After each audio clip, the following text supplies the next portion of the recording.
Hello everyone, हमारे YouTube channel maths with महर्षि पर आपका स्वागत है।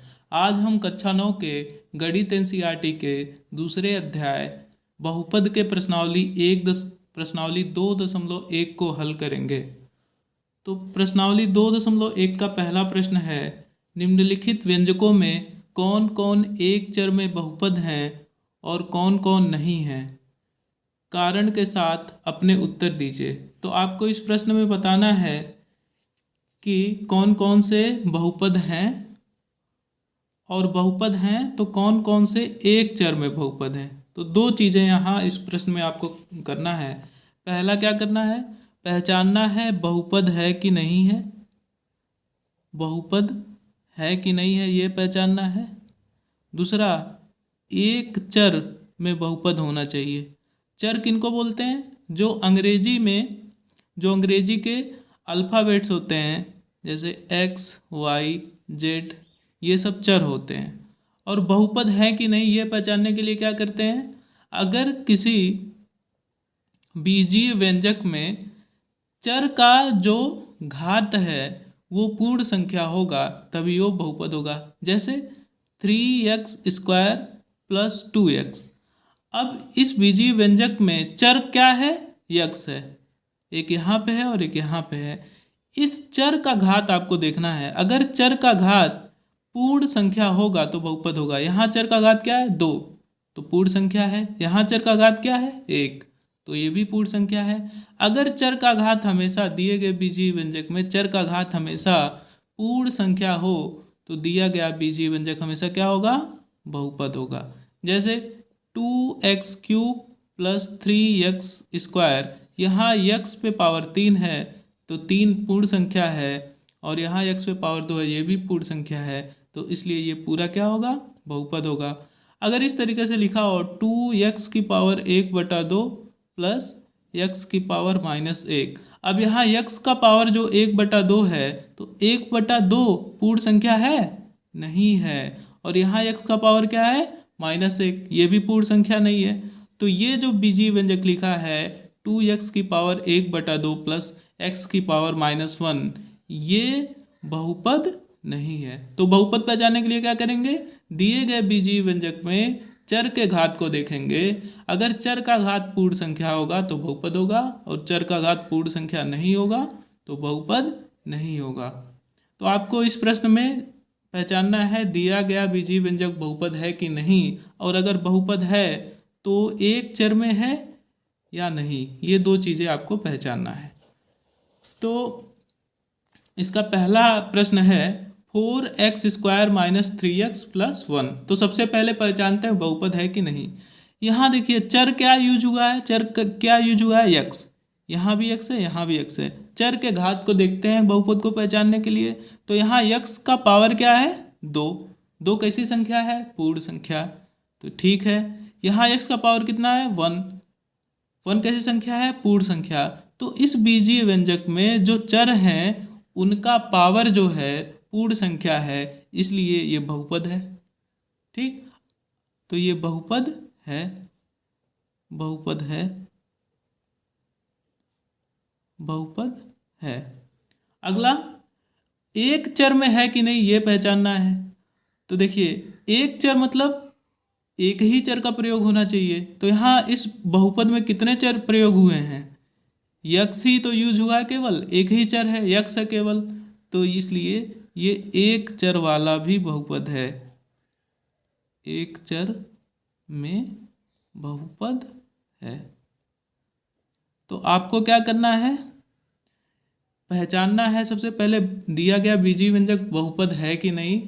इसको पहचानने के लिए दिए गए बीजीय व्यंजक में जो चर हैं उसके घात को देखा जाता है। अगर घात पूर्ण संख्या है तो बहुपद होगा। यहाँ x का घात 2 है, यहाँ x का घात 1 है, दोनों का घात पूर्ण संख्या है, इसलिए बहुपद है ये। और एक चर में आपको बताना है एक चर में है कि नहीं। तो यहाँ केवल एक ही चर यूज हुआ है। कौन सा चर यूज हुआ है? x। तो ये प्रश्न में जो दिया गया है ये बहुपद भी है और एक चर में बहुपद भी है। दूसरा आपका है y² + √2। तो सबसे पहले पहचानना ये बहुपद है कि नहीं। तो यहाँ चर कौन सा प्रयोग हुआ है, y। y का घात क्या है यहाँ पे, 2। 2 कैसी संख्या है, पूर्ण संख्या, तो इसलिए ये भी बहुपद है। और आपको क्या बताना है, यहाँ पे कितने चर यूज हुए हैं, एक चर केवल यूज हुआ है y, तो ये एक चर में बहुपद है, एक चर में बहुपद है।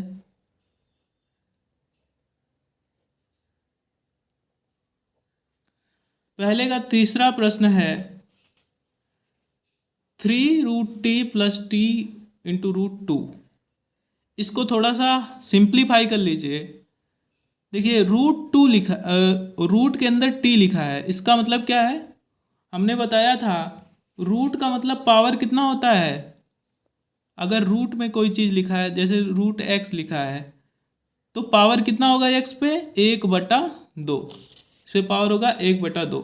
तो यहाँ देखिए 3 इंटू रूट के अंदर t है, तो t का पावर क्या हो गया, 1/2 प्लस t इंटू √2।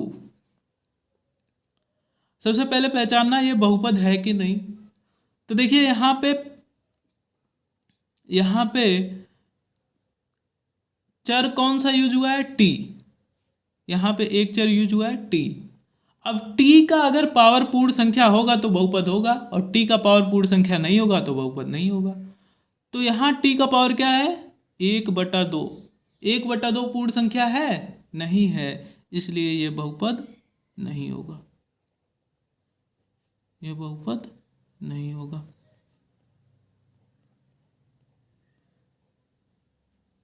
अब पहले का चौथा प्रश्न है y + 2/y। इसको थोड़ा सा सिंप्लीफाई कर लीजिए।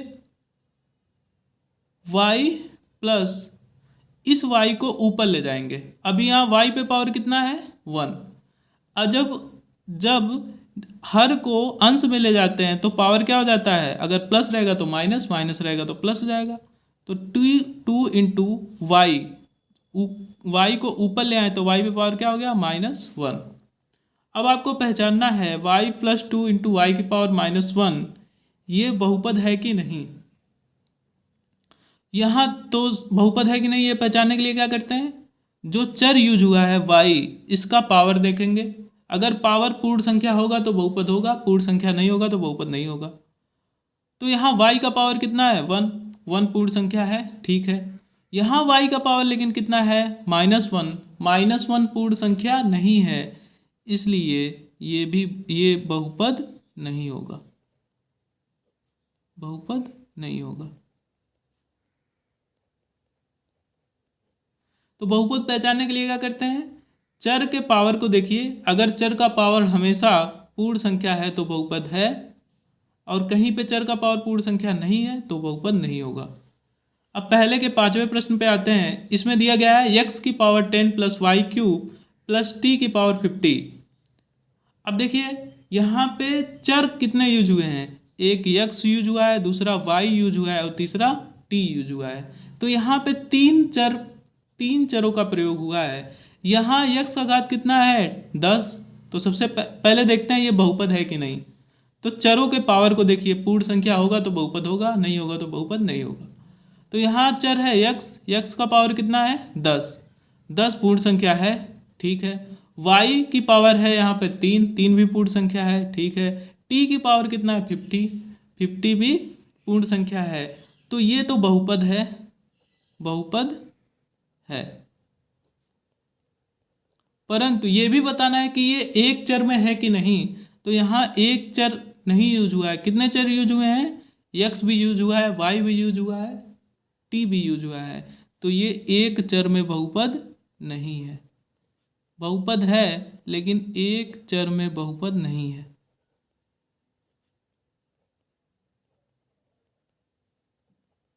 एक चर में बहुपद नहीं है। अब दूसरे प्रश्न पे आते हैं। इसमें दिया गया है निम्नलिखित में से प्रत्येक में x² का गुणांक लिखिए। x² का क्या करना है, गुणांक लिखना है। गुणांक के बारे में हमने बताया था, जिसका आपको गुणांक लिखना है उसके आगे जो संख्या होगी वही उसका गुणांक हो जाएगा। तो इसमें देखिए इसके पहले प्रश्न में दिया गया है 2 plus x square plus x, आपको एक्स स्क्वायर का गुणांक लिखना है। तो एक्स स्क्वायर को देखिए, एक्स स्क्वायर के आगे क्या लिखा है, कुछ नहीं है, कुछ नहीं है, इसका मतलब उसके आगे क्या मानते हैं हम, 1। तो यहाँ एक्स स्क्वायर के आगे क्या है, +1, तो यहाँ पे एक्स स्क्वायर का गुणांक क्या हो जाएगा, एक्स स्क्वायर का गुणांक क्या हो जाएगा, +1 या 1, प्लस लगाने की आवश्यकता नहीं है। तो एक्स स्क्वायर का गुणांक हो गया 1। दूसरे के दूसरे प्रश्न पे आते हैं। इसमें दिया गया है 2 minus x square plus x cube. तो देखिए यहाँ एक्स स्क्वायर ये है, इसके आगे क्या लिखा है, -1 यहाँ लगा छिपा है। तो यहाँ पे एक्स स्क्वायर का गुणांक क्या होगा,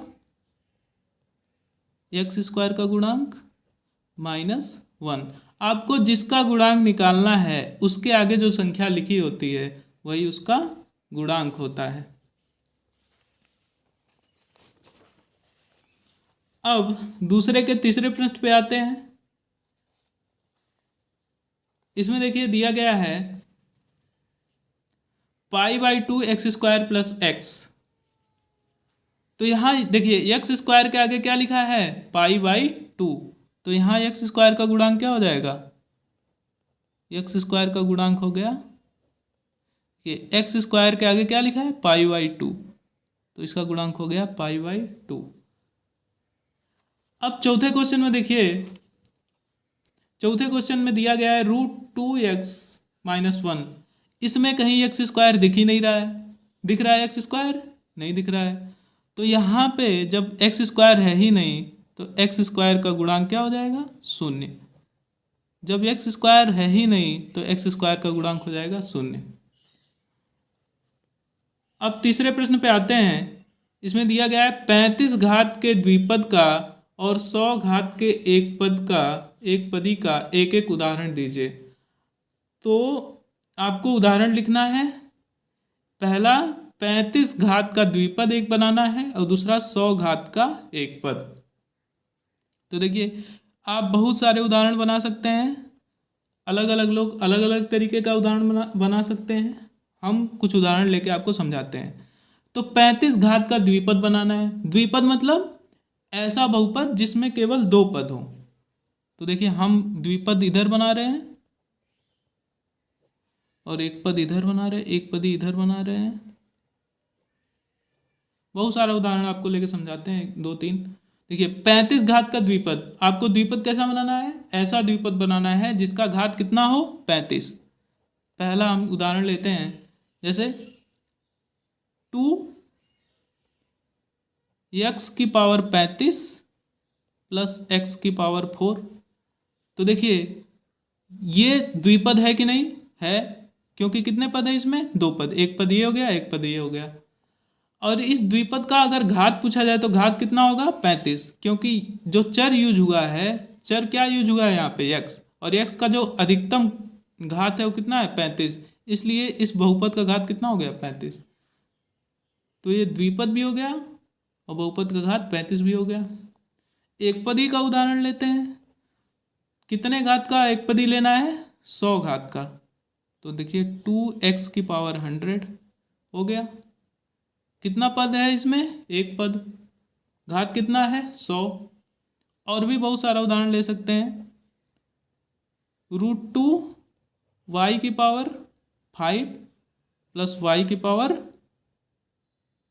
y⁵35 हो गया। ये बहुपद है कि नहीं है, क्योंकि y⁵ यहाँ 5, चर क्या यूज हुआ है, y।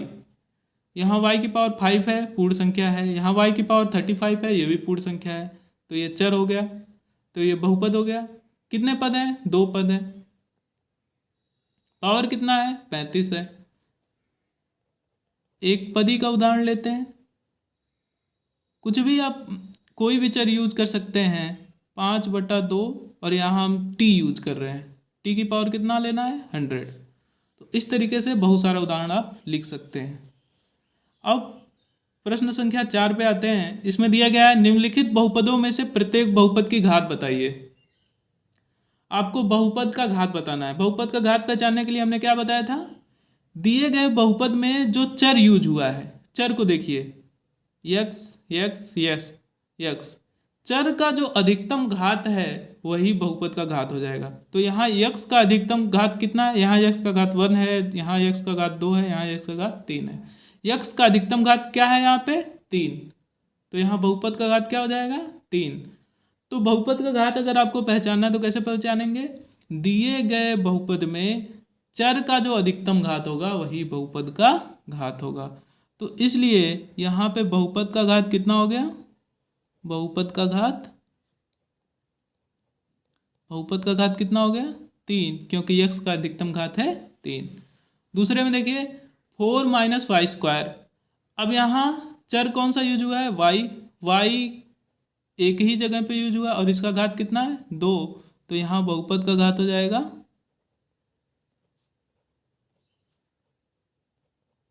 क्या हो जाएगा 2। तीसरे में देखिए 5t माइनस रूट 7, तो एक ही चर यूज हुआ है, इसका घात कितना है 1, तो यहाँ बहुपद का घात क्या हो जाएगा, बहुपद का घात हो गया 1। चौथे में देखिए इसमें दिया गया है 3, तो यहाँ चर है ही नहीं, तो सबसे पहले इसको ऐसे लिख लीजिए 3 इंटू एक्स की पावर 0, क्योंकि x की पावर 0 का मान क्या होता है 1, तो 3 इंटू 1 कितना हो जाएगा 3 ही होगा। अब यहाँ आप बता सकते हैं यहाँ बहुपद का घात कितना हो जाएगा, बहुपद का घात चर पे पावर कितना है 0, तो यहाँ पे बहुपद का घात हो गया 0। अब प्रश्न संख्या 5 पे आते हैं। इसमें दिया गया बताइए कि निम्नलिखित बहुपदों में कौन कौन रैखिक हैं, कौन कौन द्विघाती हैं और कौन कौन त्रिघाती हैं। तो रैखिक क्या होता है, अगर बहुपद का घात 1 होता है तो उसको रैखिक बोलते हैं, उस बहुपद को रैखिक बोलते हैं। बहुपद का घात अगर 2 होता है तो उसको द्विघाती बहुपद बोलते हैं। अगर बहुपद का घात 3 होता है तो उसे त्रिघाती बहुपद बोलते हैं। तो आपको ध्यान में रखना है 1 होगा तो रैखिक होगा, 2 होगा तो द्विघाती होगा और 3 होगा अगर बहुपद का पावर तो त्रिघाती बहुपद होगा। पहले में दिया गया है एक्स स्क्वायर प्लस एक्स, यहाँ एक्स का अधिकतम पावर कितना है 2 पावर है, तो क्या होगा कौन सा बहुपद होगा, ये द्विघाती बहुपद होगा।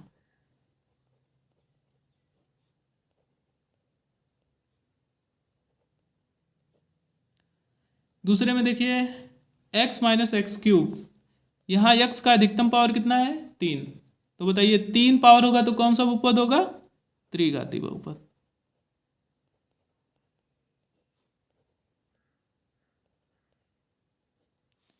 तीसरे में देखिए y plus Y square plus 4, देखिए यहाँ चर कौन सा यूज हुआ है y का अधिकतम घात कितना है 2 घात होता है तो कौन सा बहुपद होता है, द्विघाती बहुपद।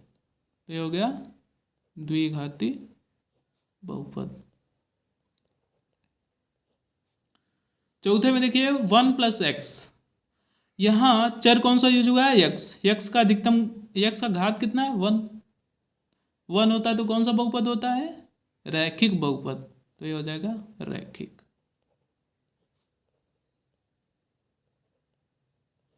बहुपद। अगले में देखिए इसमें दिया गया है 3t, t पे पावर कितना है 1, एक पावर होता है तो कौन सा बहुपद होता है, रैखिक। तो हो गया रैखिक बहुपद।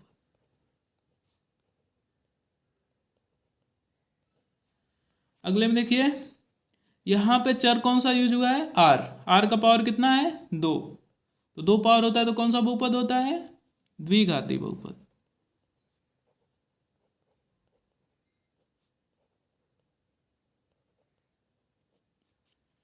अगले में देखिए 7x क्यूब, चर कौन सा यूज हुआ है x का अधिकतम घात 3 घात होता है तो कौन सा बहुपद होता है, त्रिघाती बहुपद।